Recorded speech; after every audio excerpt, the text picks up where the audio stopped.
رسول اللہ صلی اللہ علیہ وسلم جمعے کا خطبہ دے رہے ہیں، بچہ آتا ہے اور رسول اللہ صلی اللہ علیہ وسلم گود میں بچے کو لے کے خطبہ دیتے ہیں، بچوں سے پیار کرو، بچوں سے پیار کرو۔ یہ کیسی دینداری ہے؟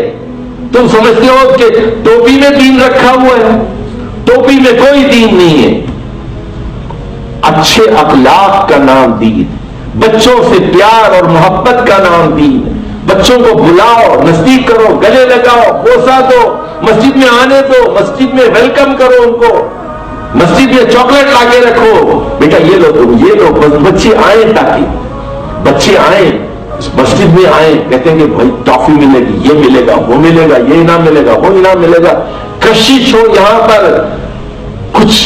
کچھ اٹریکشن ہو بچوں کے لیے، بچوں کو ڈراؤ مت، اس سے بچو۔ خدا کے لیے میں آپ سے گزارش کرتا ہوں، بچوں کو مارو مت، بس تھوڑی ہلکی سی سزا کبھی دے سکتی۔ آپ نے فرمایا کہ بچوں کو نماز سکھاؤ، 4 سال میں، 3 سال میں نماز سکھا لو، اور 5-7 سال کی عمر میں تو حکم دو، مرو اولاد کو حکم دو، اور 10 سال میں اگر ان کی عادت نہیں ہو رہی تو ہلکی آپ سزا دے سکتے ہیں، ان کا کان پکڑ سکتے ہیں، نہیں چلو نماز پڑھو، ہلکی سزا۔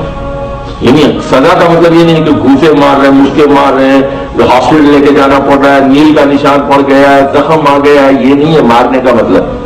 وہ جو ہے فلموں میں، جو پنجابی فلموں میں دیکھتے ہیں، اس کا ریپلے کرنے کی آپ کو ضرورت نہیں ہے۔ ہلکی سزا، بچوں کو ذرا ڈانٹ کے زور سے، تاکہ بچہ یہ احساس ہو جائے کہ ابو ناراض ہیں جی، ابو ناراض ہو جائیں گے۔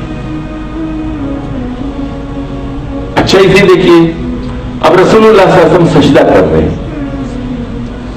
اور نواسا آتا ہے، ان کی نواسی آتی ہے، ان کی پیٹھ پہ سوار ہو جاتی ہے اور آپ سجدے کو لمبا کر دیتے ہیں۔